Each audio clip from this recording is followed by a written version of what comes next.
Bienvenidos a este nuevo episodio de Presente Podcast aquí en Santa Cruz. Muchísimas gracias por vernos. Gracias además a WD Studios por brindarnos el espacio y los equipos para que podamos grabar este episodio. Hoy día vamos a hablar un poco de los incendios que están ocurriendo a nivel nacional, pero principalmente en Santa Cruz. Tenemos una invitada muy importante que es Erika Bayá, voluntaria de Alas Chiquitanas. Aquí está conmigo. También nos van a acompañar Gaby y nos va a acompañar también Beto. Entonces les voy a pedir primero que se presenten, por favor. Erika, si puedes ir primero.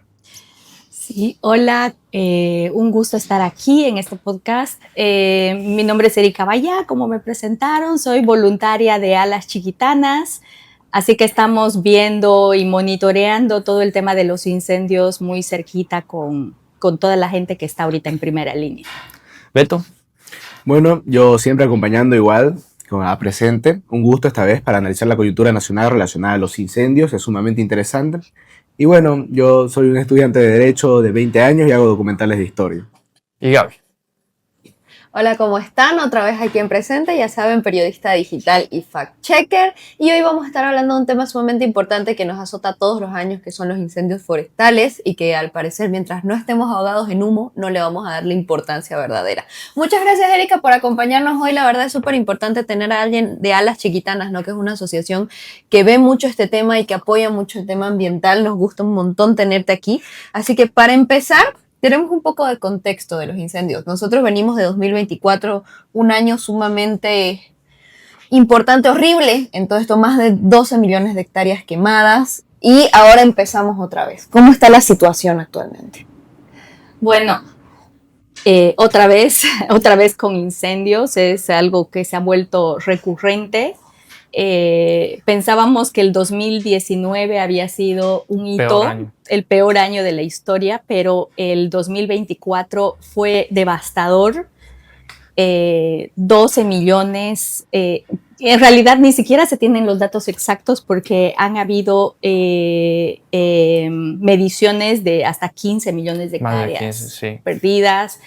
La cosa es que hay muchos ecosistemas afectados, siempre hablamos de bosques, ¿no? Pero son muchos ecosistemas afectados, los pastizales que son igual ecosistemas importantes y que el gobierno a veces quiere minimizar cuando habla de, no, o sea, se han quemado tantas hectáreas de bosques y tantas hectáreas y solo pastizales, ¿no? Claro. Pero no, los pastizales son ecosistemas también importantes y hay otros, ¿no? Tenemos el Pantanal, tenemos el Chaco, en todos la fauna afectada, o sea, se hablan de hectáreas, pero no son hectáreas vacías, son hectáreas llenas de vida, llenas de plantas, de insectos, insectos polinizadores, mamíferos importantes como el jaguar, tantas especies que tiene Bolivia, tanto endemismo que tenemos en este país. Entonces, y además las comunidades indígenas y campesinas terriblemente afectadas,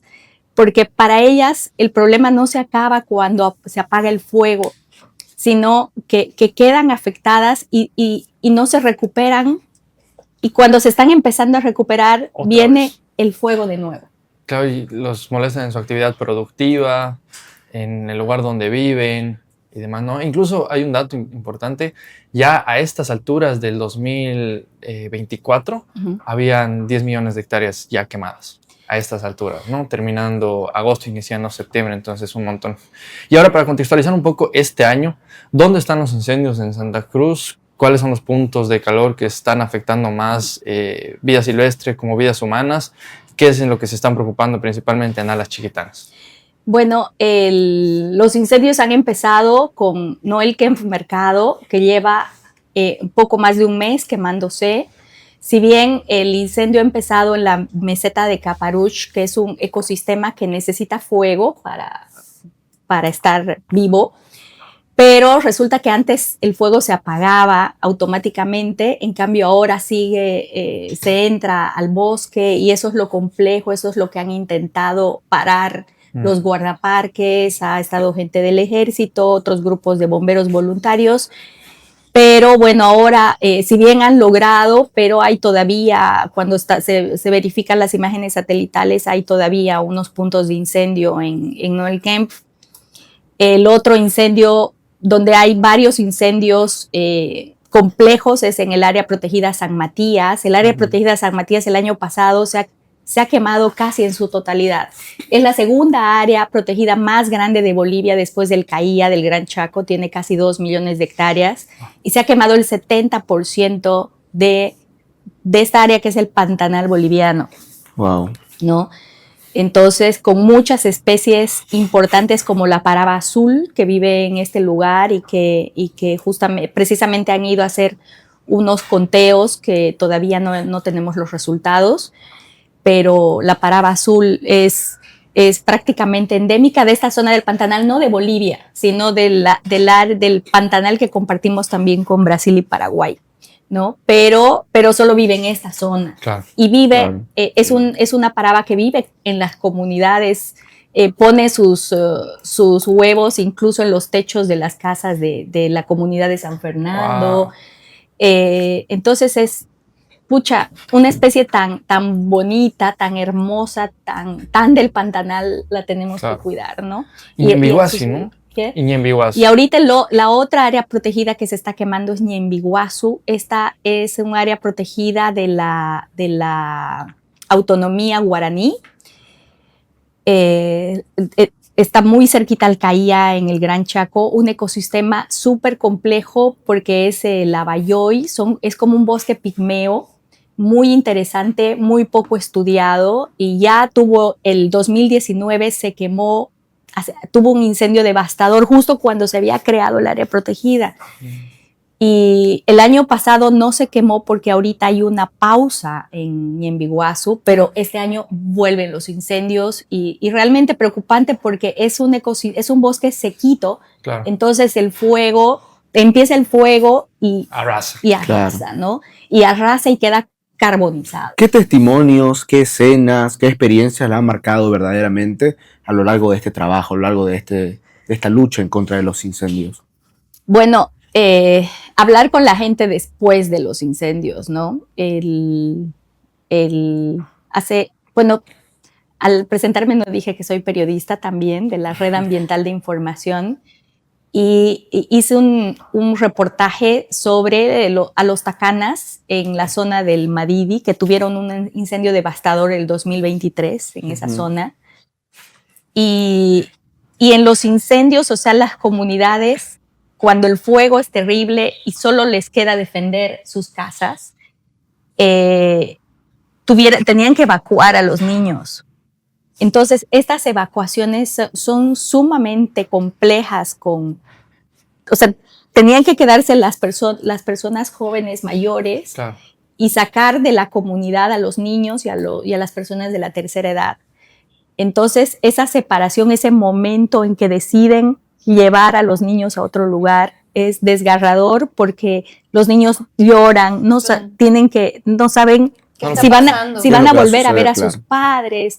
Y el año pasado sucedió lo mismo en Monteverde, es una TCO que abarca entre Concepción y otros municipios, San Javier, y lo mismo, o sea, tuvieron que evacuar y fue tan grave la separación igual de los niños, de sus padres, que los habían llevado a Concepción a los niños, y tuvieron que retornar no podían soportar estar lejos de sus padres, ¿no? Son situaciones muy complejas por las que pasa la gente. Otra cosa que sí, nunca he estado de bombera, pero el sacrificio de todas las personas que están en primera línea es terrible. Hay muchos bomberos que han caído muy enfermos.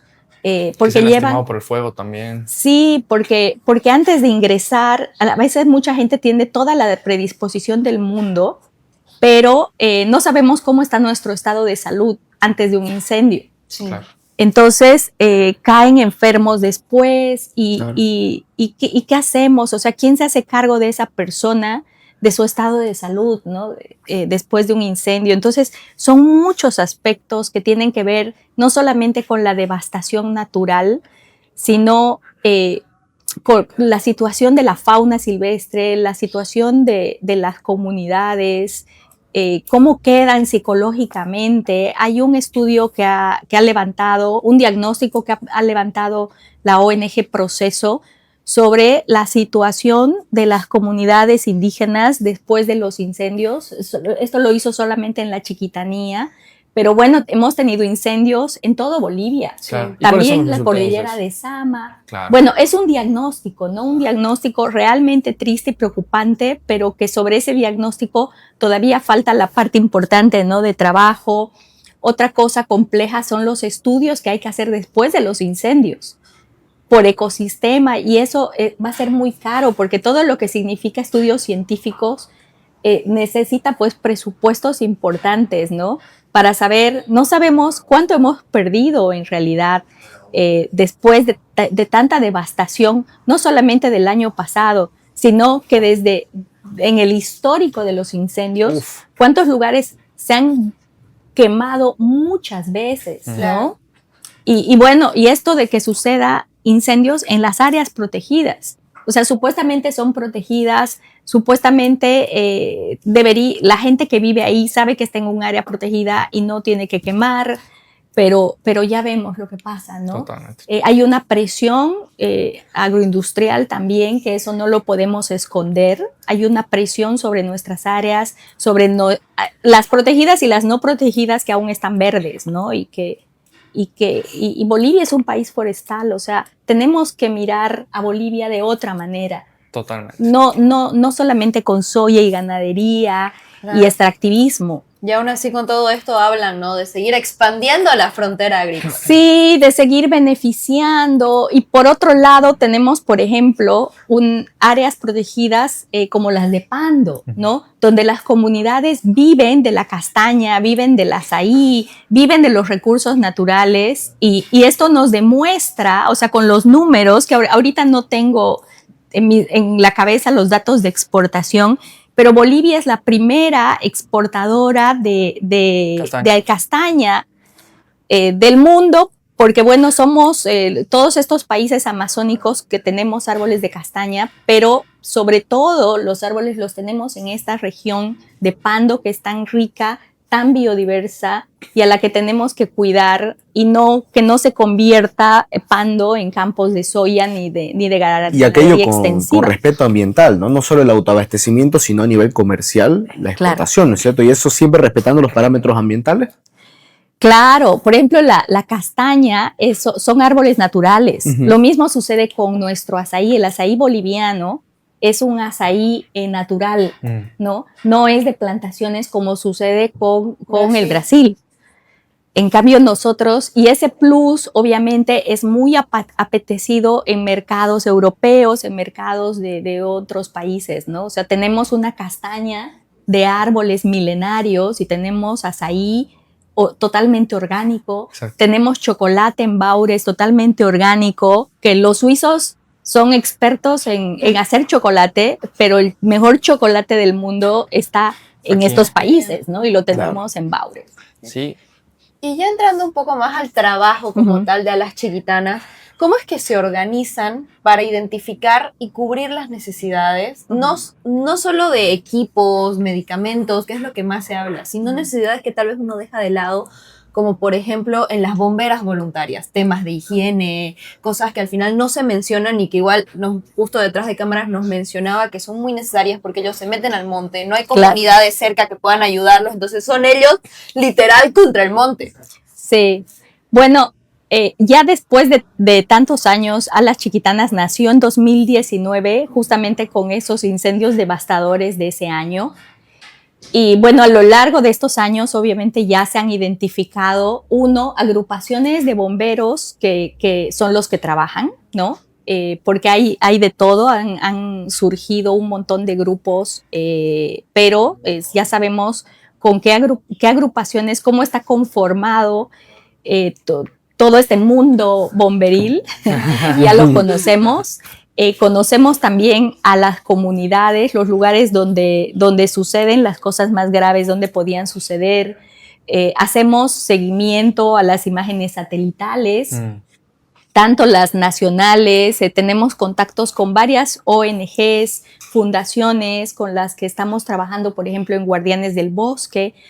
Con Guardianes del Bosque hemos hecho una suma de voluntades con empresas privadas también, con Fundación Semilla, Entonces, estamos... Valga aclarar, Guardianes del Bosque es la campaña que están llevando a cabo en este momento. Sí, es una campaña que estamos realizando y cada año hacemos una campañita de recolección justamente porque es tan grande como mencionas, son tantas las necesidades, las dificultades, es un tema logístico bastante complejo. Ahora, antes de cámara, les contaba que necesitamos dar de comer en Ñembiguazú a más de 100 personas, ¿no? Que están trabajando, liquidando ya el incendio de Ñembiguazú, pero es un trabajo súper complejo y necesitamos agua, necesitamos alimentos secos, porque obviamente allá no se puede cocinar, no. Cuando hay comunidades cerca cocinan, o cuando hay poblaciones donde pueden llegar los bomberos se cocina, pero ahora lo que se necesita es enlatados, barritas de cereales, chipilos, frutos secos, cosas que ellos puedan cargar en su mochila, mucha agua, rehidratantes y también medicamentos, porque los bomberos sufren quemaduras, sufren calambres, se necesita vitamina del complejo B12, se necesita suero, porque quedan realmente hechos bolsa, como decimos aquí. Entonces, son muchas las necesidades y como decías, y gracias por mencionar el tema, también hay bomberas y las mujeres tenemos otras necesidades, ¿no? Se necesitan toallitas higiénicas, también se necesitan toallitas húmedas, se necesitan linternas, pilas AA, AAA, porque hay, dependiendo del equipo que tienen, utilizan las AA o las AAA. Entonces las botas, por ejemplo, es algo que a los bomberos se les destruyen. Las comunidades muchas veces han tenido que entrar con abarcas, con lo que tienen y se queman los pies. Claro. Poleras de algodón, porque encima viene la chaqueta que es gruesita y caliente. Entonces sirven, por ejemplo, las donaciones de camisetas de algodón para ponerse adentro. Incluso las viejitas, a veces uno desecha esas, las camisetas viejitas, pero a los bomberos les sirven para ponérselas dentro. Entonces hay un montón de necesidades, ¿no? La logística de llevar. Tenemos un punto de acopio en la Universidad Domingo Savio, en el Coliseo. La universidad ha sido clave desde el año pasado, ha puesto a sus estudiantes que nos dan una mano, una ayuda valiosísima, además del espacio, que está muy bien ubicado sobre el tercer anillo externo. Pero bueno, o sea, hay todas estas necesidades que a veces, mientras la población no tenga humo en la ciudad, pareciera que los incendios no existen, están muy lejos. Pero ahorita sí existen, hay mucha gente desplegada en lugares sumamente complejos de llegar, que muchas de estas operaciones han tenido que ser heliportuadas, ¿no? Porque también han habido en Tunari, en Cochabamba, y eso tuvo que ser heliportuado. En el norte de La Paz también. El norte de La Paz. En Tarija han también, habido, ¿no? En Tarija, que estuvo fuerte. terrible lo de Sama. O sea, desde la ciudad. Ahora ha vuelto el incendio, pero sabemos que ya está bajo control. Entonces, son muchas las necesidades y con Alas, ya desde el 2019 a esta parte ya hemos adquirido una expertise en el tema. Y no solamente con incendios, ¿no? Porque acaban los incendios y hacemos seguimiento a muchos otros temas ambientales que no nos dan tregua. Súper. Y justamente desde 2019 hasta ahora, ¿qué es lo que han podido aprender? Por un lado. Y por el otro lado, ahora mismo, ¿cómo se les puede ayudar? ¿Dónde son puntos de acopio? ¿Dónde tienen los QRs? Si podrías darles un poquito más de información sobre eso. Sí, bueno, toda la información está en nuestras redes sociales. Búsquennos como Alas Chiquitanas Voluntarios, que estamos en Instagram, en Facebook, en TikTok. Y ahí está el QR de la campaña Guardianes del Bosque. También la página de la Fundación Semilla. Y bueno, la Red 1 de Bolivia, que ha sido el medio de comunicación que también es parte de esta campaña, y hay otras organizaciones más importantes que sin su ayuda de verdad que sería imposible. y la ayuda de toda la población. Somos solidarios. En Bolivia somos solidarios. Sí. Llega ayuda de todas partes. Las empresas nos buscan.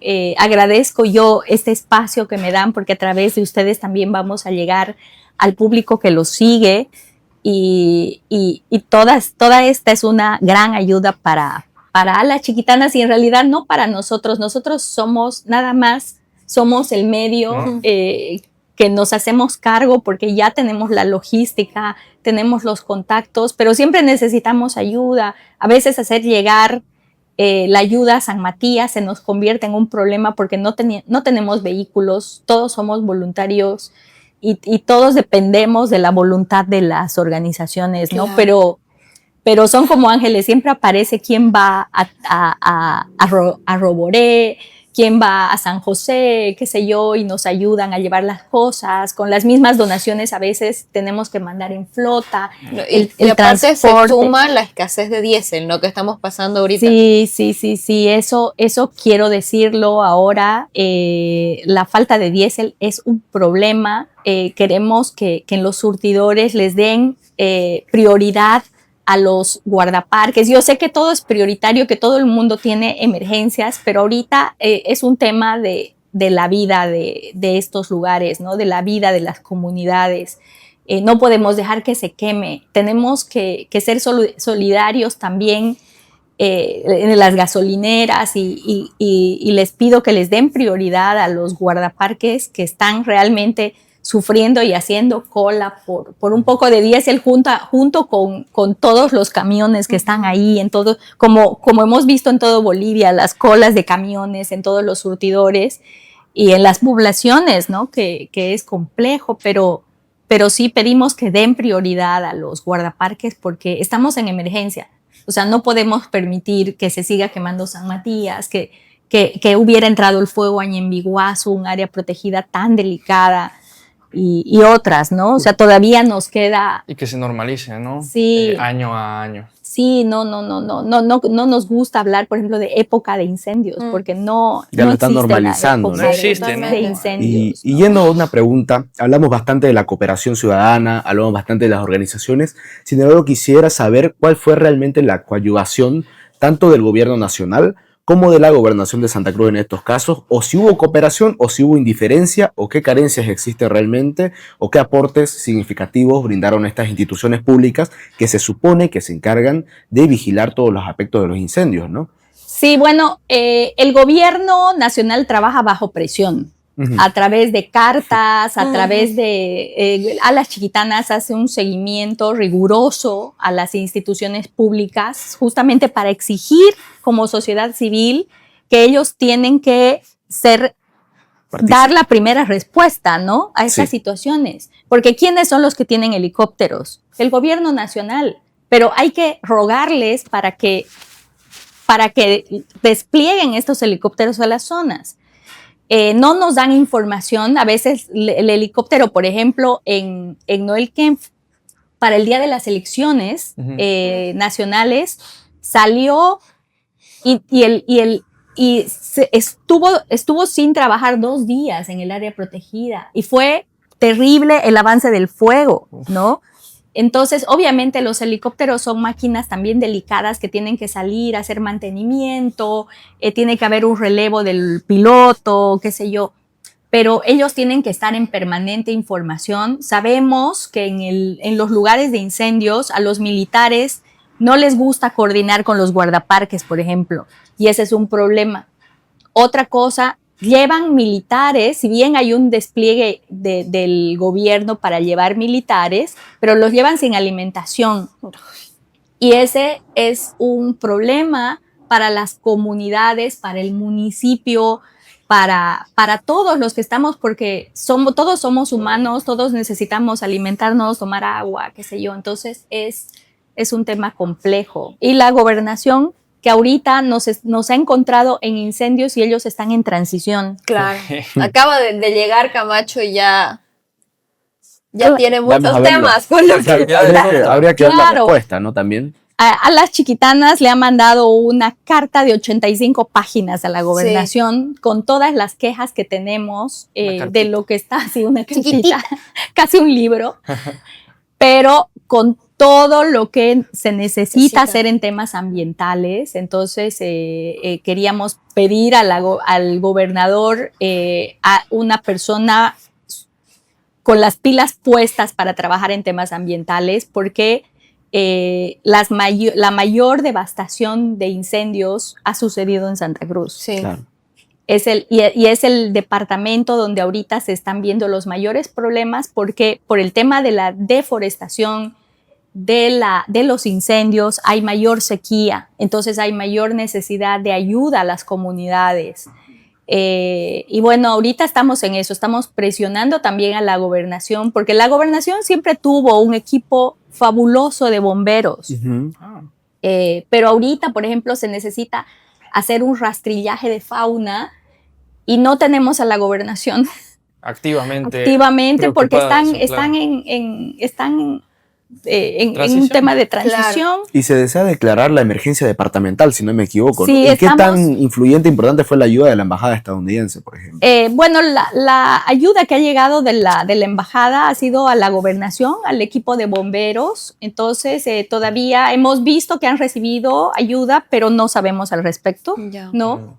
Es una ayuda porque ellos tienen bueno, ahora no sé cuántos son los bomberos con los que cuenta la gobernación, pero siempre tuvo un grupo importante y hasta el año pasado, el anteaño pasado, habían bomberos que estaban desconcentrados en los distintos municipios, ¿no? Cosa que ahora ya ha disminuido el tema de la ayuda de la gobernación en incendios, pero ellos están presentes, pero ya no en la magnitud de antes.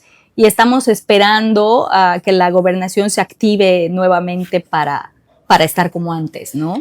Y ahora que Beto justamente mete el tema del gobierno, estamos a días de escoger, a un mes de escoger un nuevo gobierno.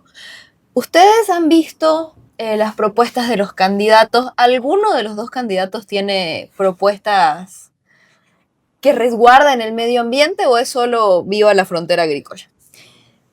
Bueno, los candidatos, la verdad es que la comunidad ambiental, si podemos hablar, que deberíamos ser todos los bolivianos, porque el medio ambiente es patrimonio absolutamente de todos. O sea, las áreas protegidas no es que le pertenezcan al Servicio Nacional, ¿no? O de una comunidad. Claro, ese es nuestro patrimonio, de eso depende el agua, depende el equilibrio ambiental, los niños, nuestro, de todos, ¿no? Entonces todos debemos luchar por esto. Bueno, pero la cosa es que vemos unas propuestas bastante, muy por aquí pasó en el tema ambiental, ¿no? Con falta de fuerza, y obviamente la mayor fuerza se la dan a todo el tema productivo, pero no toman en cuenta algo, ¿no? El medio ambiente es la base de todo. No hay economía sin un medio ambiente equilibrado, ¿no? ¿Con qué piensan regar los cultivos? De todo, claro. La producción de todo. Entonces tienen que mirar con mucho más detalle. El tema ambiental es demasiado grande, demasiado complejo y del que dependemos todos, ¿no? Los bosques no son simples bosques, sino es donde ahí nace el agua, claro. Nace de todo este equilibrio ambiental, el tema de los polinizadores. Sin bosques no hay miel, no hay polinizadores. Entonces hay muchos elementos. Claro, entonces no se están ocupando más o menos. No. La verdad es que para nosotros está siendo bastante triste no haber tenido un candidato que realmente le interese el tema ambiental, pero como debe ser, no priorizando lo productivo, que es importante. O sea, no digo que vivamos comiendo frutos silvestres, ¿no? Claro. O sea, tiene que haber un equilibrio, tiene que haber un respeto al uso de la tierra. Sí. Tiene que haber un respeto a que no hayan, a no promover incendios forestales, a la primera respuesta. Y no significa, no queremos tener más bomberos, no queremos tener, queremos más bien prevenir y que esto disminuya, ¿no? Queremos otra Bolivia, una Bolivia diferente, una Bolivia que no dependa de la soya, que no dependa de la minería, del extractivismo, ¿no? Que no, queremos una Bolivia que dependamos de lo forestal sin, o sea, que haya desarrollo, pero que haya un desarrollo de otra manera. Sostenible, ¿no? Un desarrollo sostenible en la medida de lo posible, pero real, o sea, no podemos seguir, o sea, hemos visto que este modelo no da resultados. Claro, no que da haya, resultados. Que haya ese respeto a la Pachamama que tanto predica el partido oficialista y no existe, ¿no? Exactamente. Claro. En los últimos planes de desarrollo quinquenales siempre ha estado el incrementar el tamaño de la frontera agrícola. Por lo menos en los últimos 20 años ha sido siempre uno de los ejes principales articuladores del plan de desarrollo, ¿no? Y hemos, en realidad, no sé si estará bien el dato, pero casi se ha duplicado el tamaño de área agrícola sembrable, digamos. Claro. Además, las cabezas de ganado, eso sí tengo el dato, se han duplicado en los últimos 10 años, ¿no? Tenemos ahora sí un excedente que se puede exportar. Sin embargo, por cabeza de ganados, pueden ver los datos, están en el CEDLA, el ingreso que traen es menor que el que podríamos estar capturando por bonos de carbono, por otro lado. Por otro lado, y ahí es donde está el valor agregado en realidad del agro, es en el cambio de uso de suelo. Y eso se ha convertido en un problema gigantesco, ¿no? Que es quemo, cambio el uso de suelo, lo vendo y pasa de una hectárea que valía 100 pesos, obviamente es un dato no real, a un valor de 1,000 bolivianos, ¿no? Entonces es abismal la diferencia y si quemo pues 1,000 hectáreas y demás es aún más el incremento. Entonces yo tengo una pregunta y con eso quisiera saber qué opinan. No solamente es cambio de uso de suelo, ganadería, sino también está involucrado el narcotráfico y otros ilícitos. Entonces no solamente es luchar contra los incendios y el fuego. No, el fuego no es únicamente el problema, sino son actores y son actores que implican un alto peligro para quienes están metidos ahí. Yo hablaba con Marcos Usquiano, después está en el podcast, un crack, un gran guardaparque, y me decía, no, es peligrosísimo ser guardaparque.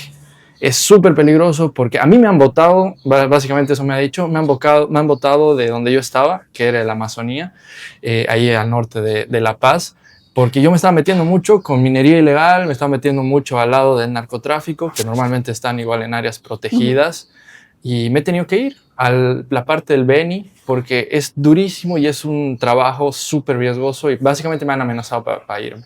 Entonces, me imagino que ustedes han vivido parte de esa experiencia. Claro. Estamos en contacto con Marcos y conozco muy bien la situación. A pedido de los mineros lo han sacado a Marcos Usquiano, que era jefe de protección del Parque Nacional Madidi, y lo han llevado como jefe de protección a la EBB, donde también Marcos es un gran guardaparque y va a hacer un buen trabajo al área protegida donde lo lleven. Totalmente. ¿No? Como todos, como tenemos guardaparques valiosísimos en Bolivia, entonces, pero sí, lo que dices es totalmente cierto. Ha habido un incremento, pero abismal, de las áreas de cultivo promovidas por el gobierno de Evo Morales. En el 2015 hubo un evento en el que quedaron de que iban a incrementar, pero significativamente las áreas de producción. Entonces eso fue lo que sucedió en la Chiquitanía. A partir de ese evento se quintuplicó el espacio de soya, de ganadería. Creo que hay más ganado que habitantes en Bolivia. Es un dato real. Tenemos más cabezas de ganado. No me memorizo cifras, pero sé que son... No, pero pueden revisarlo. El CELA tiene datos, Fundación Tierra tiene datos, y son páginas interesantes para ver cómo estamos en muchas. El CEDIP, CEDLA, Fundación Tierra tienen datos muy interesantes de estudios que han hecho que han elaborado. Y bueno, el tema de la seguridad, igual las zonas fronterizas son terriblemente complejas. O sea, como dices, el tema ambiental no son solamente incendios, sino este tema de la seguridad, las fronteras con Perú, con Brasil. Hace poco con la Red Ambiental de Información hicimos un reportaje sobre el robo de madera. Los peruanos entran a Bolivia, sacan especies seleccionadas de cedro, Yanomara, porque ya no hay, cumarú, que es otra especie que ahora es valiosa, y roble, y se la llevan, la legalizan. Hay un tema en que nuestras fronteras están terriblemente descuidadas. Las fronteras de Perú están mejor, pero ahí sucede la magia y la madera boliviana termina siendo exportada por Perú hacia mercados de Estados Unidos, China y otros países más. Es un reportaje que lo pueden ver en la Red Ambiental de Información. Voy a hacer un poco de publicidad. Claro que sí. Pero, o sea, son todos estos temas, ¿no? Por ejemplo, yo no he escuchado en ninguna de las propuestas de los candidatos este tema del cuidado de las fronteras. Nuestras fronteras son libres. Puedes, por ejemplo, en esta zona de Pando, hay 2 rutas donde hay policía peruana, no boliviana, pero hay como 10 o 15 caminos por donde puedes salir madera, por donde puedes salir un montón de ilícitos, ¿no? Entonces, esa es la situación de Bolivia. O sea, estamos con un gran descuido de nuestros recursos naturales, en todo sentido, ¿no? Estamos perdiendo agua, y cuando uno escucha a las comunidades chiquitanas, por ejemplo, realmente da ganas de llorar y de exigir al gobierno más atención, pero más atención a estas comunidades, que son las que finalmente lo pierden todo y que están siempre en la pobreza. Y cuando hablamos de desarrollo, no es que queremos simplemente que tengan atención médica, educación, quizás no queremos ese desarrollo urbano, ¿no? Que no lo necesitan, pero sí mejores condiciones y que no los estén engañando con este tema del tráfico de tierras, que vengan extranjeros como lo que pasó con el estado ficticio de Kailasa. Claro. Entonces, que se les iba a dar 50 claro, hectáreas. Entonces, y lo mismo sucede ahorita con los vendedores de carbono. O sea, es un tema interesante, pero que tiene que estar regulado. Total. Porque entran y empiezan a engañar en las comunidades, ¿no? Entonces, todas estas cosas van saliendo a la luz, y es de lo que también nos ocupamos como ciudadanos. Totalmente. Y hay dirigentes irresponsables que caen en estas cosas y venden tierras, y como son tierras comunitarias se atreven a irse en contra de los derechos de los propios comunarios. Entonces Claro. sí, eso es un problema. Lo de Kailasa ya lo tenían, ¿no? Por 100 años. Claro, y la gente no sabía de eso. Y el gran problema en Bolivia es que muchos lugares alejados están carentes de los servicios del Estado. Entonces, toda esa situación hace que la gente crea en mafiosos, y también se dedique a actividades ilícitas, porque es pobre. O sea, la gente es pobre y ve las opciones de sobrevivencia. Entonces, mientras el Estado no le brinde grandes posibilidades, no, ni siquiera grandes, básicas, de que puedan producir su chaquito con tranquilidad, de que tengan acceso a la educación. En muchos lugares las comunidades solamente tienen hasta 6º de primaria, y los chicos tienen que salir si quieren seguir estudiando. Entonces, a los candidatos y a los políticos les hace falta viajar, pero viajar no a hacer campaña, sino un viaje de reconocimiento de su territorio. Yo creo que ahí es cuando se te plantean, cuando ves el mundo, cuando ves Bolivia de otra manera. Sí, hay un dato interesante, igual hay más de 1 millón de personas que no tienen acceso a iluminación. eléctrica, ¿no? Claro, Entonces es complicado también. claro. Ahora sí, para cerrar, creo que el mensaje es claro, más allá de que los incendios signifiquen humo en las ciudades, significa que hay gente que está perdiendo sus hogares, comunidades que están siendo desplazadas, fauna y flora que está siendo destruida, además recursos hídricos que al final también afectan directamente a las ciudades que están siendo, valga la redundancia, también destruidos. Entonces va más allá del tema, es más profundo, creo que es nuestro deber igual como gente de ciudad, gente del campo, informarnos, saber qué es lo que está pasando. Quiero agradecerte mucho, Erika, por haber venido, por darnos esta charla, por haber sido tan paciente con nosotros y haberlo hecho de una manera tan explicativa. Gracias, Gaby, gracias, Beto, igual por su participación. Gracias a todos los que se han quedado hasta el final. Ya tienen las redes de Alas Chiquitanas para que puedan ir a apoyar, entonces ahí los van a esperar. Muchísimas gracias y hasta la próxima.